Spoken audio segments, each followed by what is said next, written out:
Assalamualaikum warahmatullahi wabarakatuh. Perkenalkan Bu Ibu, saya Lina Fatul Zunaida, mahasiswi Stikes Dr. Subadi Jember yang akan melakukan tugas OSC keperawatan maternitas terkait konseling KB.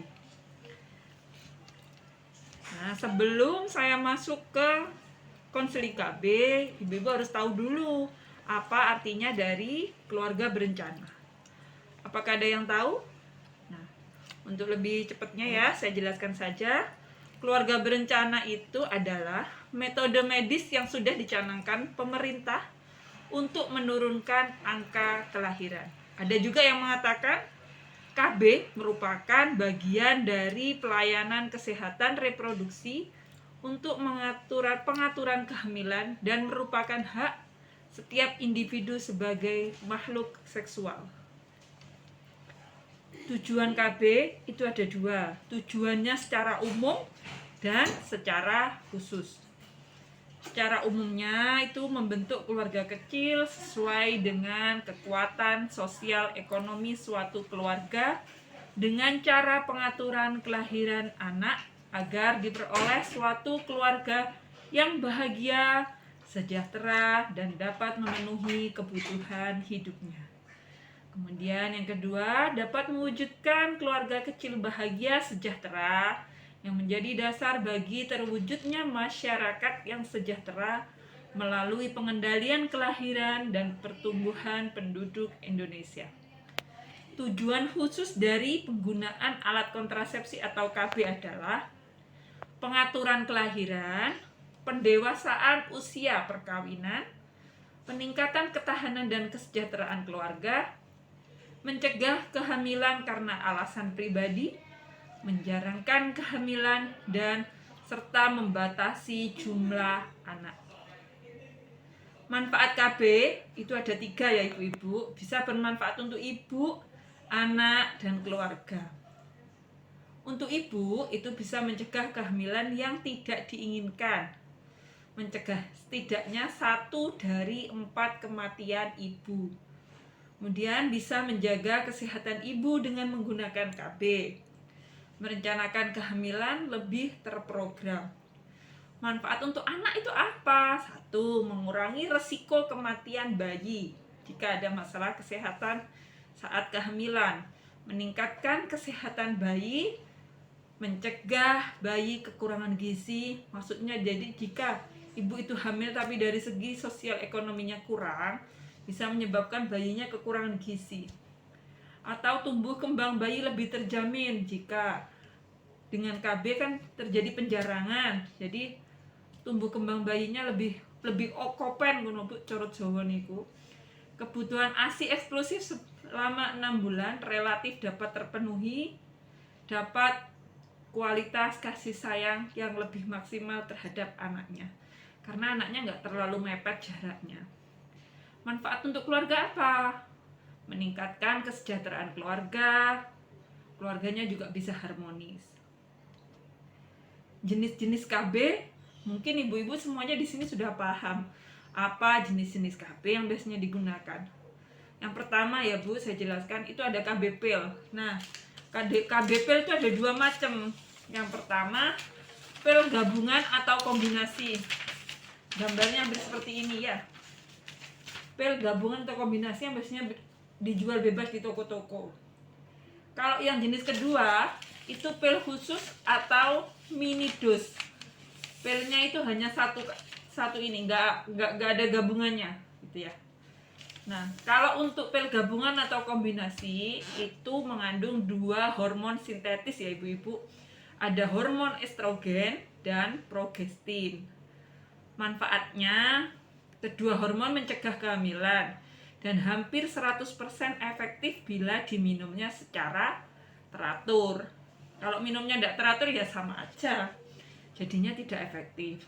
Kalau pil mini itu dosisnya lebih kecil, bahan progestin sintetis dan memiliki sifat sama mencegah kehamilan, terutama mengubah mukosa dari leher rahim, merubah sekresi pada leher rahim sehingga sperma ini sulit diangkut saat terjadi penetrasi dan juga mengubah lingkungan endometrium atau lapisan dalam rahim sehingga menghambat perletakan telur yang akan dibuahi. Kelebihan pil KB itu apa? Pertama, mudah, hanya dibutuhkan patuh, teratur, tidak gampang lupa minumnya. Sehingga jika minum pil KB-nya berhenti sewaktu-waktu, maka kehamilan akan segera terjadi. Kandungan hormonal pil KB ini bersifat membuat lapisan pada dinding endometrium atau dinding rahim yang mengalami penebalan dan peluruhan sesuai dengan siklus 28 hari sehingga dapat mengurangi beberapa keluhan saat menstruasi. Kemudian bisa menurunkan resiko kanker rahim atau tumor pada ovarium sehingga menghindarkan juga dari resiko kanker serviks atau leher rahim. Bisa juga digunakan sebagai alat kontrasepsi darurat. Misal setelah berhubungan itu lupa, Bu. Bisa setelah berhubungan itu minum itu bisa menggunakan alat kontrasepsi pil ini. Dan yang terakhir bisa mencegah anemia atau kurang darah atau kurang zat besi pada darah. Pil KB juga ada kekurangannya. Biasanya selama minum pil KB, ibu akan merasakan mual selama 3 bulan pertama. Bisa juga terjadi pendarahan di antara masa haid, terutama jika ibu lupa atau terlambat minum pil KB tersebut. Ada sedikit keluhan nyeri kepala ringan, nyeri di payudara, dan apabila wanita yang mengkonsumsi pil KB dosis rendah biasanya mengeluh nyeri saat berhubungan badan dengan suami. Kontraindikasi itu yang tidak diboleh. Jadi pada ibu-ibu yang pernah menderita sakit hepatitis atau sakit kuning itu tidak boleh menggunakan pil KB. Pada sakit kuning, ada radang pembuluh darah, kanker payudara atau kanker kandungan, darah tinggi, gangguan jantung, varises, punya perdarahan yang tidak normal melalui vagina, kencing manis, ada pembesaran kelenjar gondok di sini, sesak napas, eksim itu gatal-gatal ya Bu, migrain atau sakit kepala sebelah. Efek sampingnya pakai pil KB itu apa? Perdarahan di luar haid, ada rasa mual, ada bercak hitam di pipi biasanya. Itu kita sebut dari bahasa medisnya hiperpigmentasi, timbulnya jerawat, jamur di sekitar liang vagina, nyeri kepala, dan berat badan semakin bertambah. Jenis KB yang kedua itu ada KB suntik. KB suntik itu adalah cara untuk mencegah terjadinya kehamilan dengan melalui suntikan hormonal. Harganya relatif murah, aman, dan praktis. Tapi sebelum melakukan itu, ibu harus dipastikan dulu kecocokannya sebelum diberikan suntikan, seperti dipastikan ibu tidak hamil. Umumnya memakai suntikan KB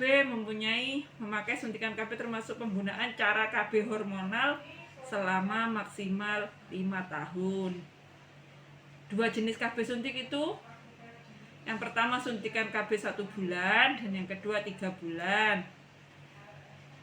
Efektivitasnya juga tinggi Bu, 0,3 kehamilan per 100 perempuan itu tidak tahan asal penyuntikannya dilakukan secara teratur. Tetap ya Bu, kalau kontrasepsi itu harus teratur. Kalau tidak teratur ya bisa terjadi kehamilan.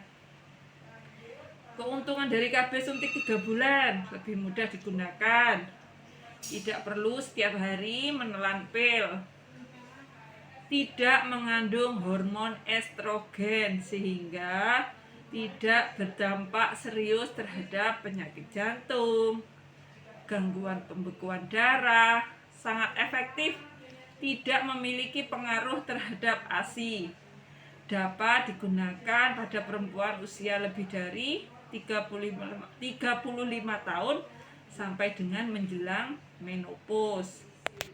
Membantu mencegah kanker endometrium, kehamilan ektopik atau kehamilan di luar kandungan, tidak mengganggu hubungan seksual, mengurangi rasa nyeri dan haid, tidak dapat pengaruh sampingan dari pemakaian estrogen. Gimana cara pemberiannya? Waktu setelah melahirkan atau diberikan 3 sampai dengan 5 hari setelah melahirkan atau sesudah ASI ibu berproduksi sebelum pulang dari rumah sakit atau sebelum melakukan hubungan koitus setelah keguguran, segera setelah kuretase sewaktu ibu hendak pulang dari rumah sakit, misalkan terjadi abortus asal ibu belum hamil lagi. Dalam masa interval diberikan pada hari 1 sampai 5 pada saat hari haid. Jenis yang ketiga itu implan, Bu. Implan itu hampir seperti ini. Nah, seperti korek api. Biasanya disebutnya orang awam atau ibu-ibu itu menyebutnya susuk, di mana disusupkan di bawah kulit lengan atas sebelah dalam. Itu sangat lentur, mengandung hormon namanya levonorgestrel yang dapat mencegah kehamilan. Pemasangan implan itu dapat dilakukan pada siapa saja, perempuan yang sudah memiliki anak atau belum, usia reproduksi 20 sampai 30 tahun, perempuan yang menghendaki kontrasepsi, yang memiliki aktivitas tinggi dan menghendaki pencegahan kehamilan jangka panjang, pada perempuan yang menyusui dan membutuhkan alat kontrasepsi, perempuan yang setelah persalinan, setelah keguguran, yang tidak menginginkan anak lagi atau menolak tindakan steril, perempuan yang tidak boleh menggunakan hormonal yang mengandung estrogen. Nah, perempuan yang sering lupa menggunakan pil, ini sangat dianjurkan. Kontraindikasi yang tidak boleh memakai implan itu pada siapa? Ibu hamil atau diduga hamil, ada perdarahan di vagina yang belum jelas penyebabnya, perempuan yang tidak dapat menerima perubahan pola haid yang terjadi, perempuan yang menderita mioma uterus dan kanker payudara, perempuan dengan benjolan atau adanya kanker payudara atau riwayat kanker payudara. Keuntungan dari implan itu apa? Daya gunanya tinggi, jangka panjang sampai dengan 5 tahun perlindungannya, pengembalian tingkat kesuburan cepat setelah pencabutan, jadi setelah dicabut itu kembali lagi ke masa suburnya lebih cepat, tidak perlu pemeriksaan dalam, bebas dari pengaruh hormon estrogen, tidak mengganggu kegiatan senggama atau berhubungan dengan suaminya, Bu, tidak mengganggu juga produksi ASI. Tetapi jika ada keluhan, silahkan kembali ke klinik atau minta dicabut sesuai dengan kebutuhan.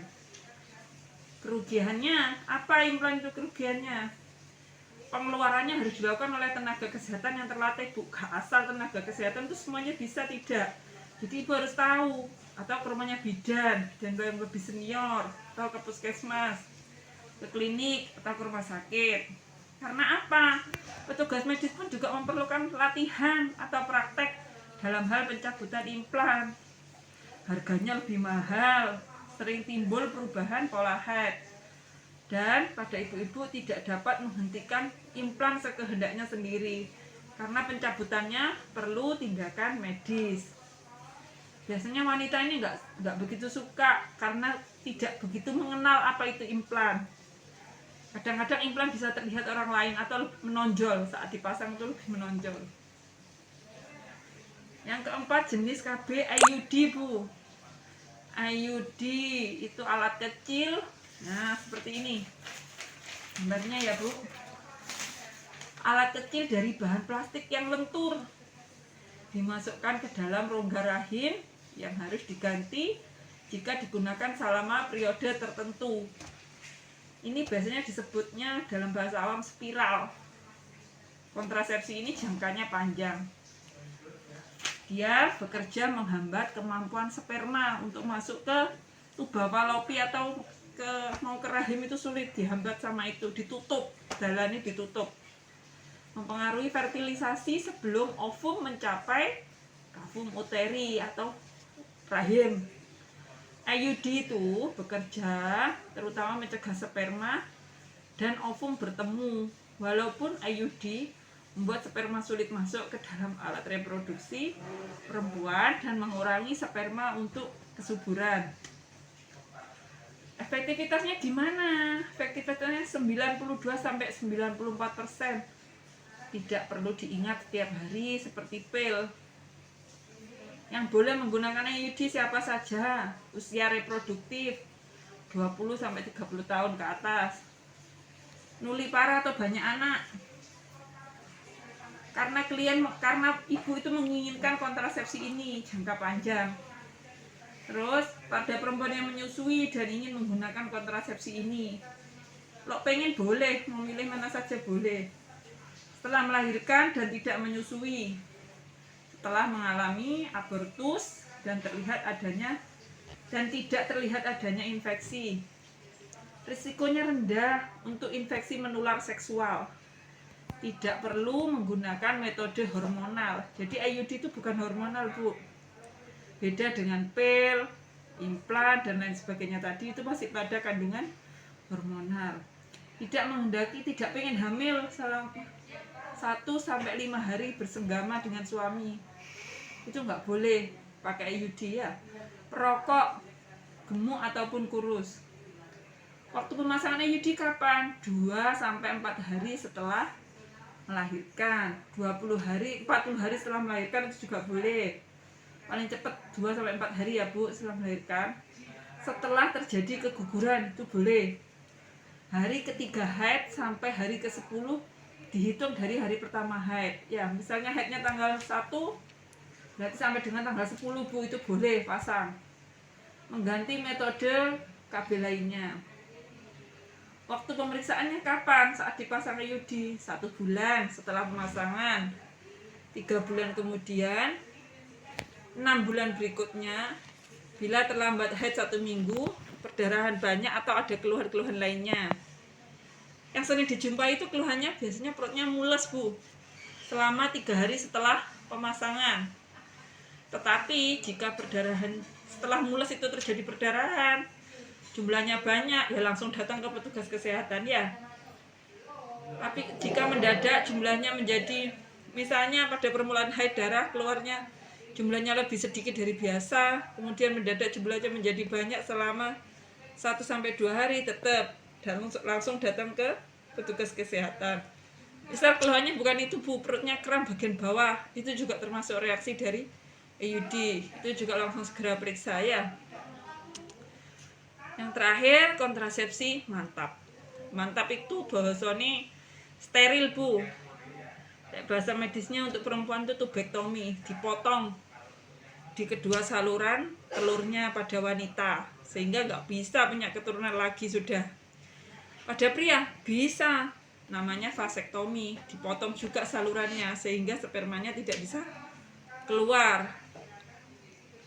Nah, tapi nggak boleh dua-duanya dilakukan itu, Bu, harus salah satu antara bapak atau ibu.